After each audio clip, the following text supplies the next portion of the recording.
Hello नमस्कार दोस्तों। इस वीडियो में हम विभिन्न समाचार पत्रों के जो न्यूज़ हैं उसका अध्ययन करेंगे, जो कि यूपीएससी और स्टेट पीसीएस एग्ज़ाम के लिए महत्वपूर्ण होते हैं। 30 दिसंबर का ये आर्टिकल है, दैनिक जागरण में छपा है। श्वेत क्रांति के नए दौर की शुरुआत। श्वेत क्रांति पता है दुग्ध से संबंधित है, और दूध में खूब ज़्यादा मात्रा में होते हैं प्रोटीन। प्रोटीन का एक अच्छा स्रोत होता है दूध, और दूध के उत्पादन में भारत की रैंकिंग विश्व में पहला है।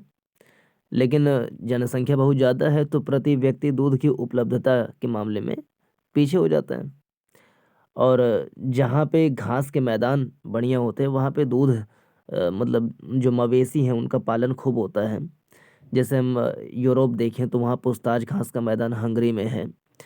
इसके अलावा ऑस्ट्रेलिया के डाउन्स मैदान में, न्यूजीलैंड के कैंटनबरी मैदान में।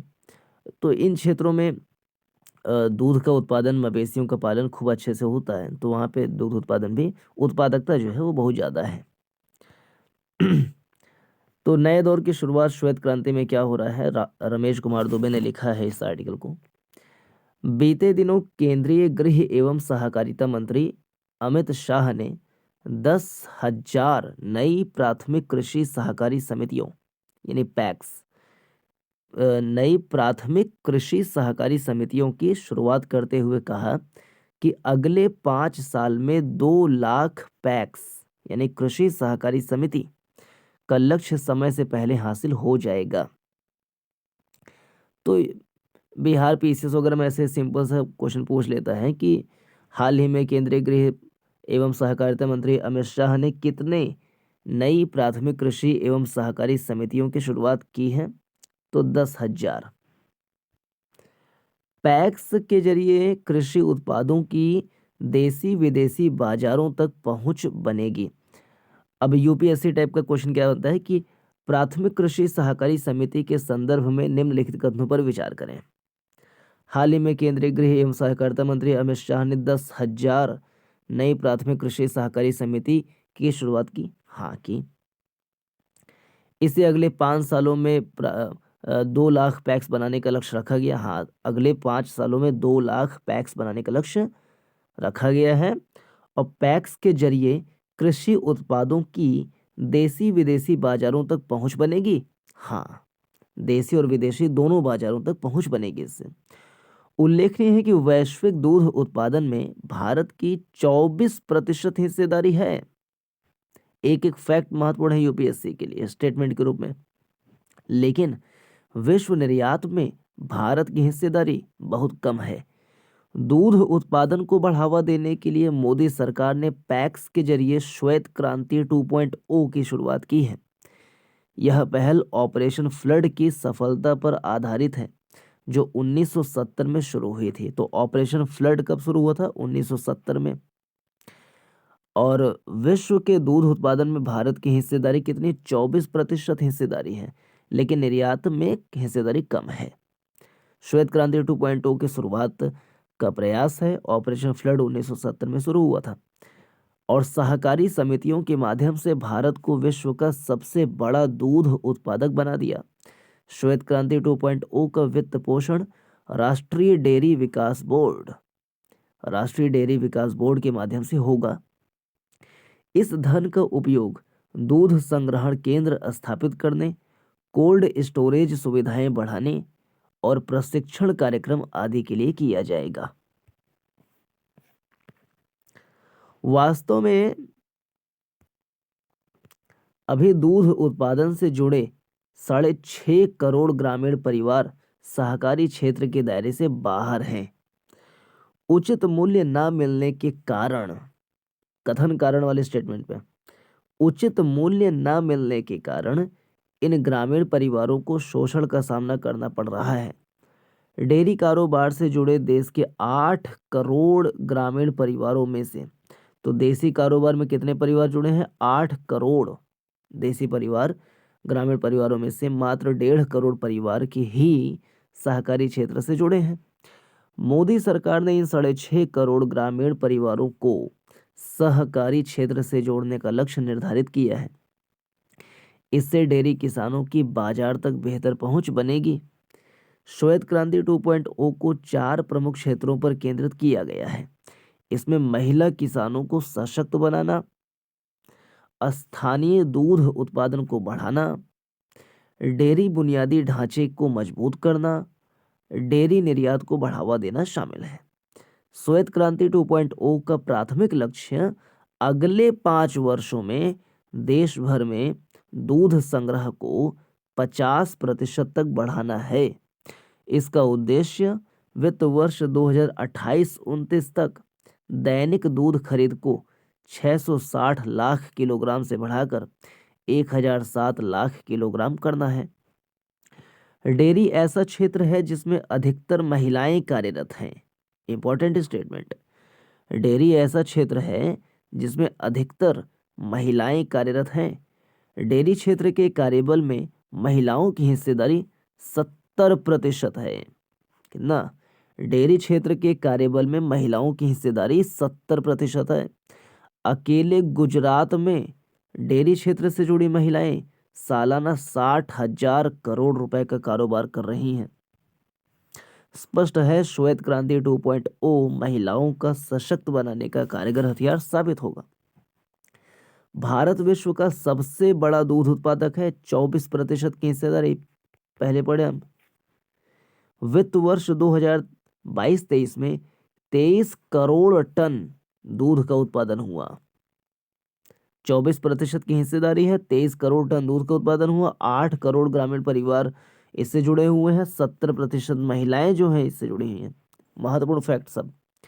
डेयरी उद्योग भारत के कृषि उत्पादन का 40% हिस्सा है। उत्पादित दूध का लगभग 63% बाजार में पहुंचता है, जिनमें से अधिकांश असंगठित क्षेत्र से आता है, जबकि सहकारी समितियां संगठित क्षेत्र के उत्पादन को नियंत्रित करती हैं। उल्लेखनीय है कि सहकारी समितियां ऑपरेशन फ्लड की ऋण हैं। वर्तमान में देश में 1.7 लाख डेयरी सहकारी समितियां हैं, 1.25 लाख, जो 30% गांवों को कवर करती हैं। देश के कुल दूध उत्पादन का 10% इन समितियों के माध्यम से आता है, लेकिन इनका कवरेज असमान है। कवरेज बढ़ाने के लिए NDDB national dairy development board अगले 5 वर्षों में 56,000 नई सहकारी समितियां स्थापित करने और 46,000 मौजूदा समितियों में सुधार की योजना पर काम कर रहा है।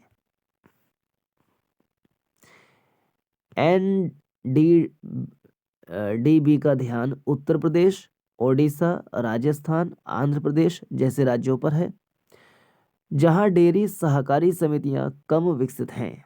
ठीक। सरकार ने डेयरी किसानों के लिए देश भर में रुपे किसान कार्ड और डेयरी सहकारी समितियों में सूक्ष्म ATM की भी शुरुआत की है। श्वेत क्रांति की ही उपलब्धि है कि भारत लंबे समय से विश्व का अग्रणी देश दूध उत्पादक बना हुआ है। आज वैश्विक स्तर पर जहां दूध उत्पादन में सालाना 2% की दर से वृद्धि हो रही है, इंपॉर्टेंट फैक्ट, वहीं भारत में यह 6% की दर से बढ़ रहा है। आज जहां दूध उत्पादन में सालाना 2% की वृद्धि हो रही है, वहीं भारत में 6% सालाना वृद्धि को दर्शा रही है। वैश्विक यानी 3 गुना वैश्विक दूध उत्पादन में सालाना वृद्धि का 3 गुना सालाना वृद्धि भारत में है। वैश्विक दूध उत्पादन में भारत की 24% हिस्सेदारी है, लेकिन विश्व निर्यात में भारत की हिस्सेदारी 1% से भी कम है। आज भारत का डेयरी एवं पशुपालन उद्योग देश की GDP में 5% योगदान कर रही है। 5%।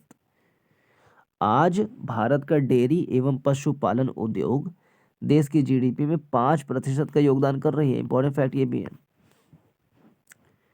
यदि कृषि क्षेत्र को देखें तो यह योगदान 24% है, मतलब पूरे कृषि क्षेत्र का 24% दूध का उत्पादन हो रहा है, और पूरे कुल GDP में 5% दूध का उत्पादन है GDP के हिसाब से। जिसका कुल मूल्य 10 लाख करोड़ रुपए है। 10 लाख करोड़ रुपए का हम दूध पैदा करते हैं। खेती के घाटे का सौदा बनने के दौर में यह किसानों की नियमित आय का एक प्रमुख स्रोत है। श्वेत क्रांति 2.0 की राह में सबसे बड़ी चुनौती पशु चारे की है। चारा उत्पादन बढ़ाने संबंधी केंद्र के तमाम प्रयासों के बावजूद हरे चारे की 11% और सूखे चारे की 33% कमी है। भारतीय चारागाह और चारा अनुसंधान संस्थान झांसी, महत्वपूर्ण फैक्ट, भारतीय चारागाह एवं चारा अनुसंधान संस्थान झांसी में है ने पशु चारे की कई उन्नत किस्में जारी की हैं जो वर्ष भर गुणवत्तापूर्ण पशु चारे की आपूर्ति कर सकती हैं। लेकिन इन नई तकनीकी पहलों की किसानों में स्वीकार्यता बहुत कम है। इस समय देश के 84 लाख हेक्टेयर कृषि भूमि पर चारे की खेती होती है। 84 लाख हेक्टेयर कृषि भूमि पर चारे की खेती होती है, जो कुल कृषि भूमि का 4% है। चारागाह भारत में 4% है। देश में पशु चारा की खेती के लिए जमीन का मिलना मुश्किल होता जा रहा है, क्योंकि इसे वाणिज्यिक फसलों से कड़ी प्रतिस्पर्धा का सामना करना पड़ रहा है। दूसरी समस्या लगातार सिमटते प्राकृतिक चारागाहों की है। पिछले एक दशक में देश के 31% चारागाह खत्म हो गए हैं। अब मात्र 1.2 करोड़ हेक्टेयर जमीन पर चारागाह बचे हैं। श्वेत क्रांति 2.0 की सफलता के लिए इस समस्या को भी दूर करना होगा। तो ये महत्वपूर्ण आर्टिकल था यूपीएससी के लिहाज से, प्रीलिम्स के लिए और मेंस के लिए भी महत्वपूर्ण था। तो इस वीडियो में इतना ही। नमस्कार, जय हिंद।